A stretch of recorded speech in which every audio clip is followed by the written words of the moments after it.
Yes YouTube, chose promise, chose due. Donc on se retrouve pour la vidéo du montage de mon pédalier, de ma nouvelle couronne et de ma nouvelle chaîne et de mes nouveaux roulements. Je vais y arriver. Comme vous pouvez le constater, je suis pas dans l'endroit de d'habitude.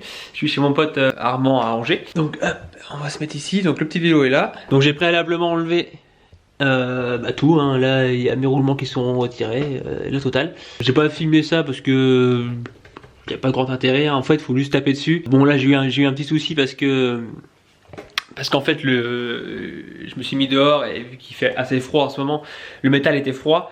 Donc les roulements sont pas sortis direct, donc j'ai mis de l'eau bouillante dessus. Et c'est sorti tout seul après, donc voilà.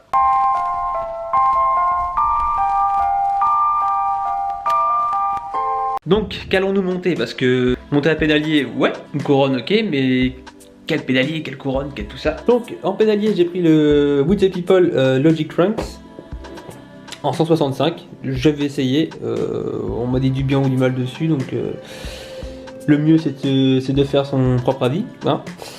La chaîne éclat, c'est la Stroke, donc c'est la version allégée entre guillemets. Donc voilà, elle est juste percée ici en fait, enfin sur chaque maillon. Les roulements, donc ils ont été fournis avec le pédalier, l'axe du pédalier.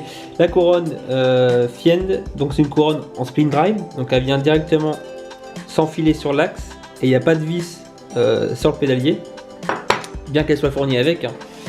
Si vous souhaitez même monter une couronne classique, vous pouvez grâce à ça. Ça c'est les petites cales pour caler son pédalier s'il est trop proche de votre cadre ou trop proche, ouais. Ça c'est ce qu'on va mettre entre les deux roulements ici, donc ça vient dans le... Ça vient juste là, à l'intérieur. Et enfin voilà, c'est juste livré avec une petite dose de graisse. Bon moi j'en avais déjà, mais pour ceux qui n'en ont pas, c'est sympa. Donc ensuite, qu'est-ce qu'il vous faut comme outil? Donc moi, pour ce pédalier là et pour ce montage là tout simplement, j'ai besoin d'un dérive chaîne. Ça pour monter la chaîne, il n'y a pas mieux. Donc du Klalen 2.8, que ce soit pour mon pédalier ou mes pédales. Et donc pour les roulements, je vais pas me permettre de taper sur le vélo vu qu'on est en appartement. Même si on est en pleine journée, les voisins risquent pas d'apprécier. Donc la petite astuce, j'ai vu ça plein de fois sur YouTube et même sur internet, pour monter les roulements pédaliers sans taper dessus, il vous faut ça. Donc qu'est-ce que c'est? C'est une tige sculptée avec deux rondelles du diamètre à peu près de votre côté pédalier, histoire que le roulement soit bien pris dedans, et des boulons pour serrer le tout. Et en fait plus vous allez serrer, plus ça va se mettre en pression et ça va rentrer tout seul. Donc alors, la première chose qu'on va faire, après avoir bien sûr protégé ce qu'il faut protéger, parce qu'on va il va quand même y avoir du gras, donc il vaut mieux protéger tout ça, c'est de lubrifier donc l'intérieur, du moins le rebord ici. Je sais pas si vous, voilà, on va bien faire la différence. Vous avez un petit rebord qui vient, enfin c'est là où vient se caler le roulement. On va lubrifier aussi les roulements. On va lubrifier l'intérieur de ce tube là, parce que c'est là où l'axe va entrer en fait, il va venir comme ça. Et pour pas que ça prenne de jeu ou que ça bouge ou que ce que ce soit, vu que c'est un objet en mouvement, il faut un minimum le lubrifier. Il vaut bien mettre trop que pas assez. Donc on va lubrifier juste légèrement, hein, le roulement, histoire qu'il y ait une sorte de pellicule de gras, pour que le montage et aussi penser au démontage un jour se fasse sans souci et se fasse rapidement. Tac, et ça c'est bon. Et enfin on termine avec le tube. Donc là ce que je vais faire, c'est que je vais les mettre en place. Je vais mettre en place l'outil et on se retrouve juste après.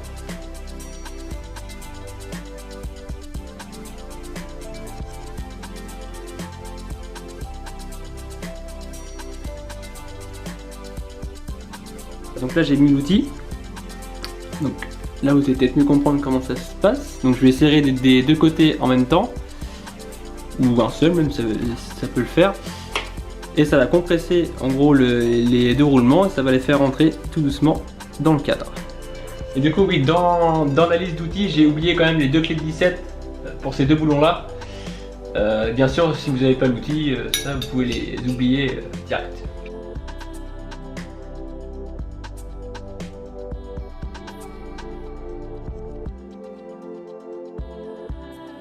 Bon, ça n'a pas marché du premier coup, on va un peu l'aider Il faut toujours protéger quand même le roulement. Ils sont un peu rentrés de travers en fait. On va réessayer. C'est la première fois que j'essaye cette méthode en fait, donc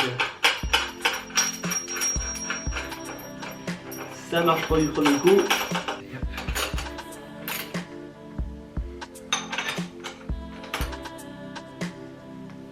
Bon, comme vous pouvez le constater, ça n'a pas très bien marché. En fait, il y a un côté où c'est quasiment rentré et l'autre où c'est presque pas rentré.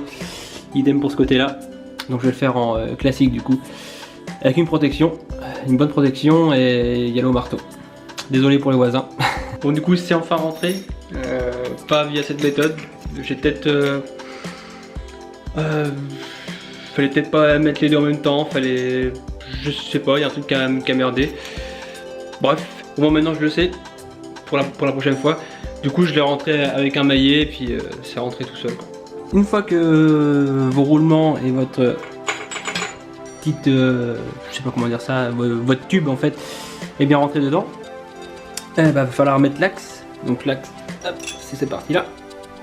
Donc c'est là où vont se prendre les deux manivelles en fait.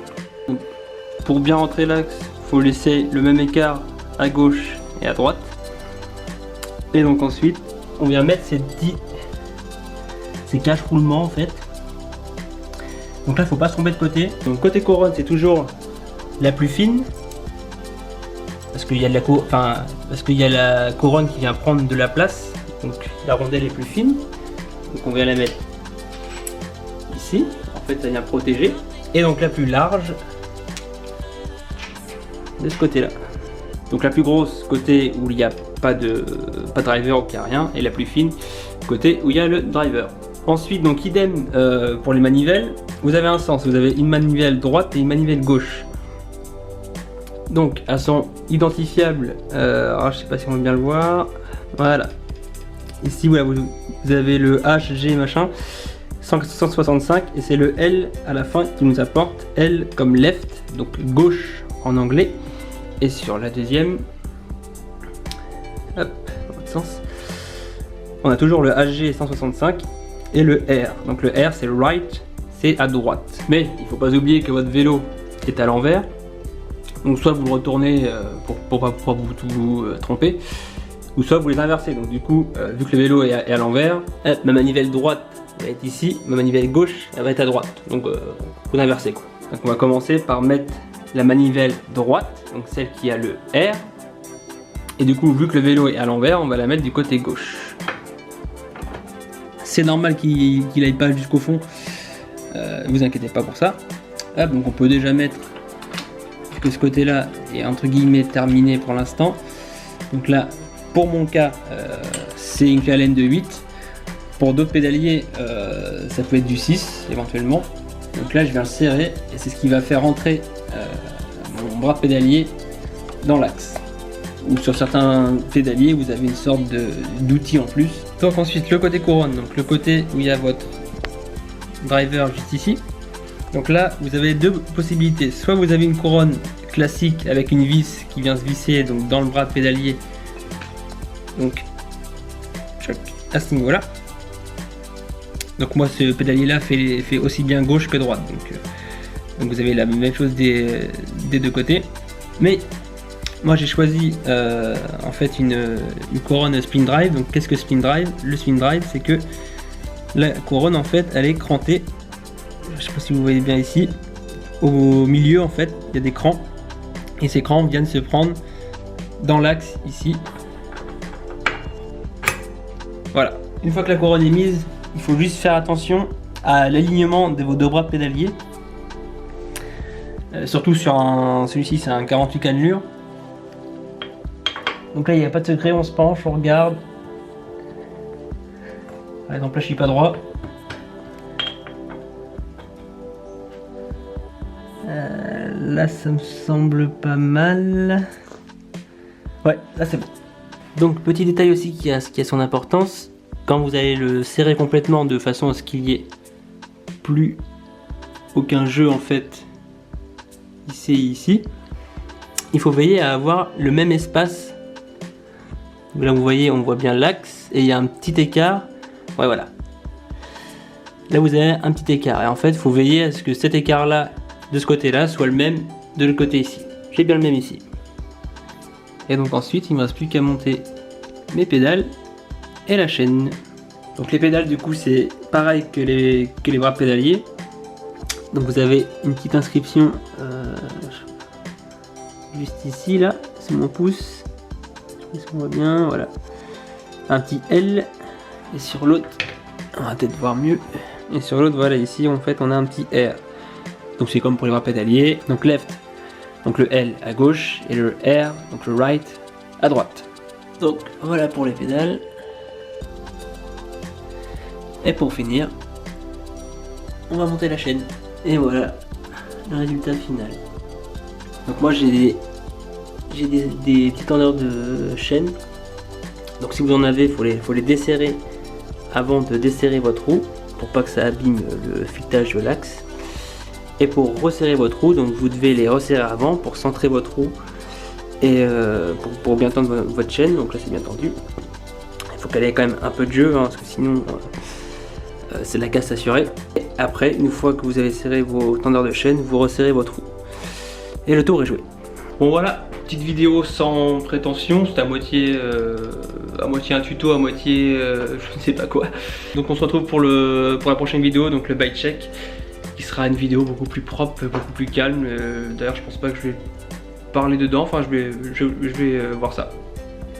Allez salut, bon ride.